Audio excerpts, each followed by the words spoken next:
Nou ja, dit is tyd vir geldsaake en Thys van Sail is hier in die ateljee om ons hopelik gerus te stel na aanleiding van die afgelope naweek se geopolitiese gebeure.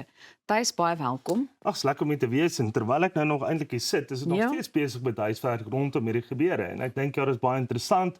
En ja, kom ons breek 'n bietjie af vanoggend. Ja, want is heeltyd of konstant besig om te ontvou. Ongelooflik. Goed, soos wat ons nou al teen die tyd weet, is Ayatollah Ali Khamenei nou oorlede.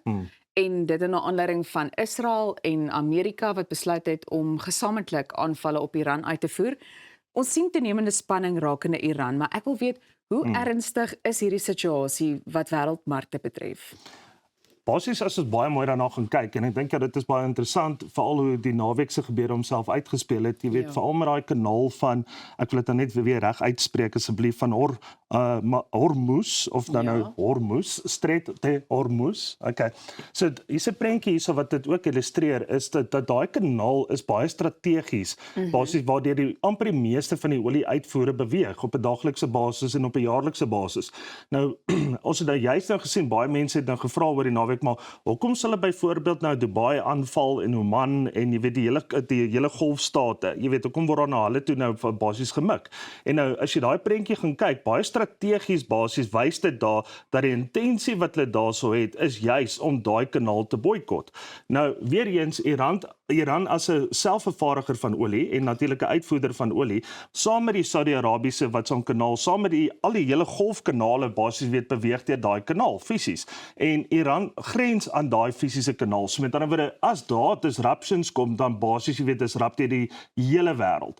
So nou vra jy self nogal vir jou die vraag, strategies gewys maak Venezuela nou baie meer sin ook. Jy weet, so want die Amerikaners het al verwag, jy weet dat daar 'n boikot van olieprodusering wat sal plaasvind, maar jy weet al die hele rukkie voor die tyd al. So hierdie goeders begin nou meer sin maak, ja.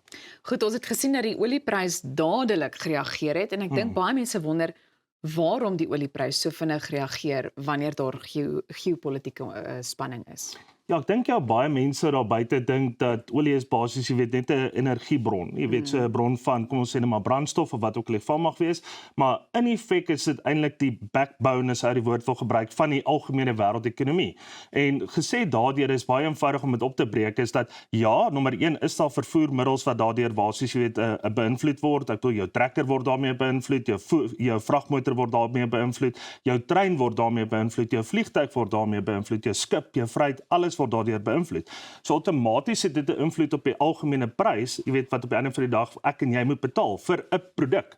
So met ander woorde, die probleem is daarso is weer eens kan ons sien is amper bietjie meer sensitief as die goudprys as gevolg van die reperkusies wat van dit af kan kom.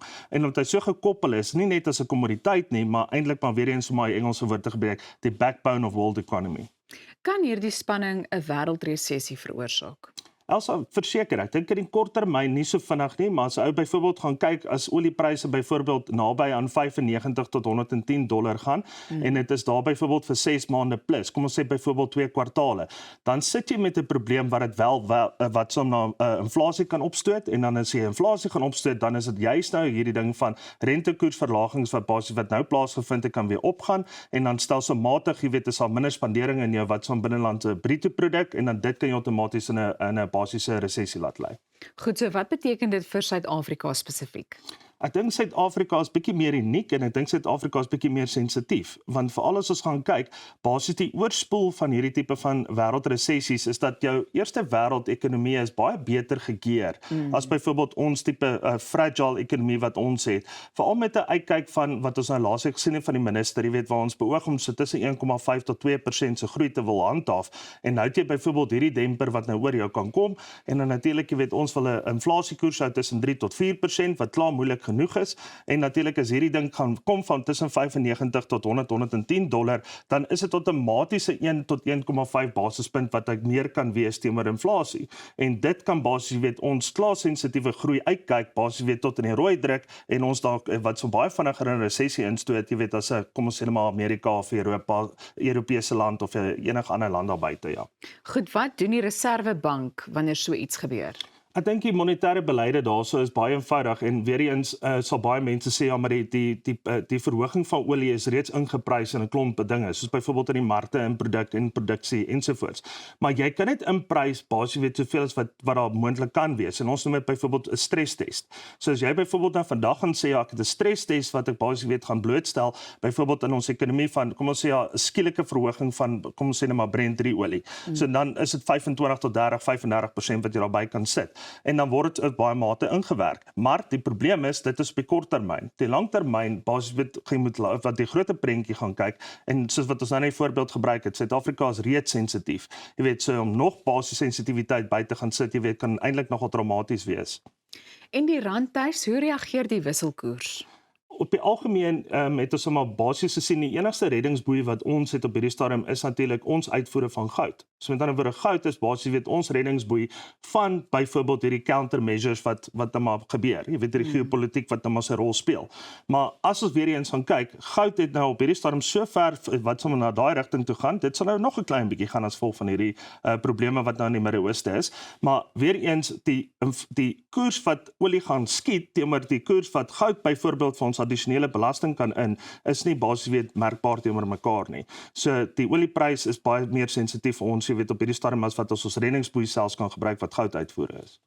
Nou, kan Suid-Afrika spesifiek in 'n resessie beland indien die prys van olie verder styg? Ja, ek dink weer eens Suid-Afrika is in 'n sensitiewe punt en ek dink ja as ou byvoorbeeld weer eens gaan gebruik haar marge van tussen 90 tot $110 definitief. Jy weet as dit vir ten minste 2 kwartaale plus gaan hou, dan sal Suid-Afrika homself vind in 'n resessie. En ek dink dis waarom baie mense ook in hierdie stadium so bekommerd is. Hou hierdie verwikkelinge enigiets positief vir Suid-Afrika in?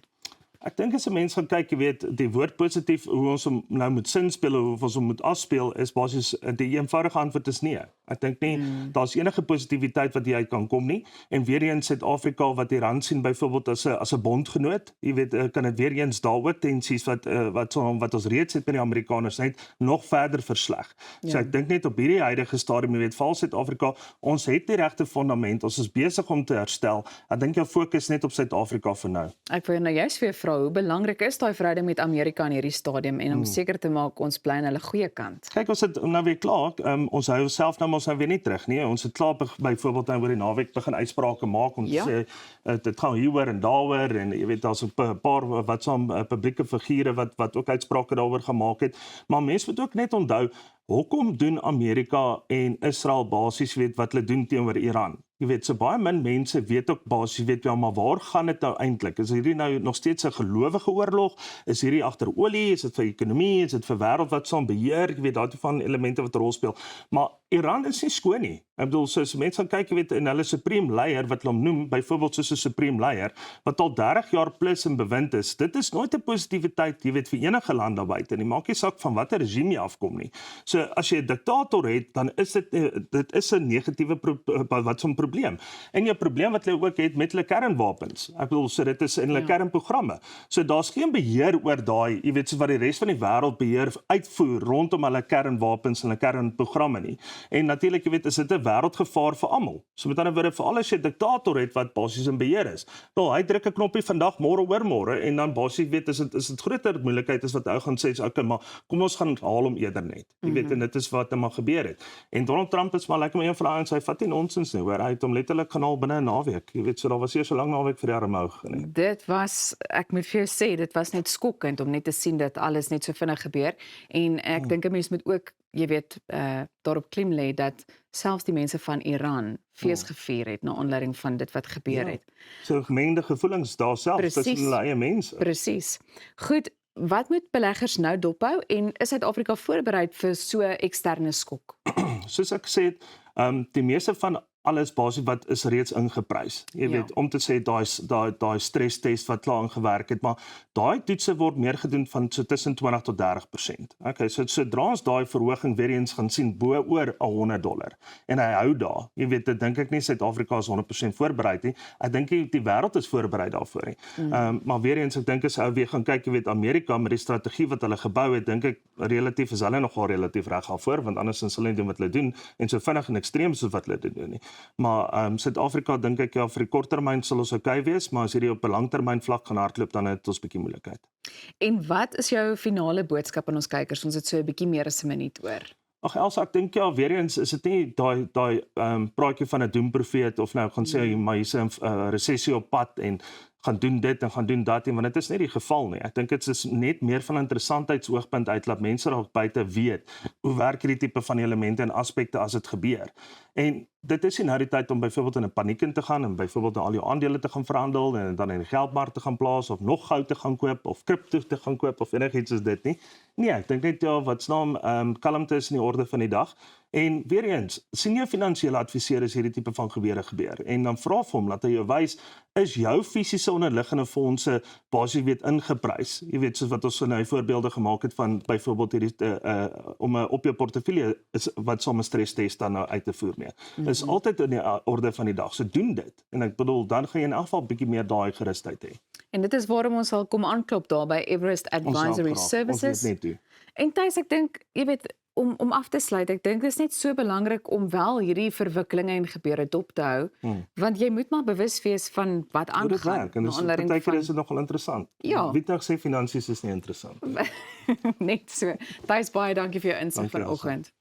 Goed, daarmee nou vanoggend se finansiële gesprek. Nou, as jy moeg is vir valmure, maar nie weet hoe om dit mooi te maak nie, bly net waar jy is, want ons gesels net hierna oor 'n oorspronklike idee vir muurkuns. Jy's ingeskakel by Goeiemôre, Good Morning. En onthou, miskien het jy nou net so 'n bietjie te laat ingeskakel vir vanoggend se gesprek. Wel, dan kan jy gerus 'n draai op ons YouTube kanaal gaan maak om weer na enige van hierdie gesprekke te gaan kyk.